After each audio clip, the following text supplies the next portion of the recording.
C'est un départ fracassant, minutieusement orchestré, presque mis en scène, qu'a décidé de s'offrir Ségolène Royal. Celle qui, dans quelques jours, sera officiellement l'ancienne ambassadrice des pôles, a choisi de ne pas partir sans rien dire, au contraire. Et c'est d'ailleurs bien ce qu'on lui reproche. Sur sa page Facebook, l'ex-ministre de l'écologie révèle alors sa ligne de conduite. La meilleure défense, c'est l'attaque.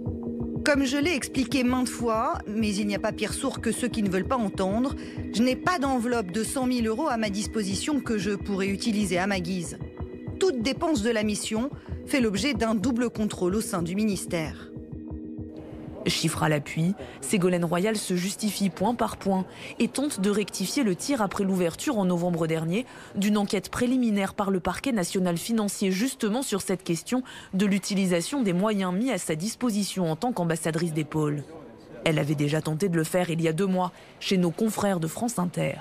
Il y a une limite maximale, comme pour tout service administratif, il y a une limite maximale qui est utilisée point par point, dépense par dépense, déplacement par déplacement. Donc manifestement, on me reproche en même temps de ne pas me déplacer suffisamment, déplacement par déplacement, qui sont remboursés directement par l'administration. Mais comme pour tout fonctionnaire. C'est ce qu'on appelle un frais de mission.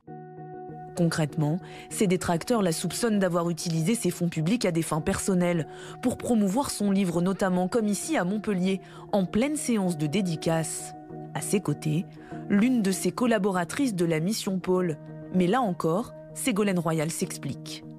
Leurs déplacements, effectués à leur demande et sur leur quota de jours de congé, ont été intégralement pris en charge par la maison d'édition Fayard. Cela correspond à 4 jours ouvrés par an pour l'un et 3 jours et demi jours ouvrés par an pour l'autre. Elle publie même cette attestation pour prouver que tous les frais ont été pris en charge par son éditeur. Je sous-signais Sophie de Closet, président-directeur général des éditions Fayard, certifie que tous les frais de déplacement liés à la promotion du livre « Ce que je pense enfin vous dire » de Ségolène Royal, paru en octobre 2018, ont été pris en charge par les éditions Fayard, qu'il s'agisse des frais de Ségolène Royal comme ceux... Les noms sont floutés. Dernière remarque, son absentéisme lors des grandes réunions interministérielles du Conseil de l'Arctique. Il y a eu, en mai dernier, une grande réunion lors de laquelle les États-Unis ont voulu écarter toutes les notions qui étaient faites à l'accord de Paris et à la COP 21. Ségolène Royal était vice-présidente de la COP 21 et elle n'était pas présente.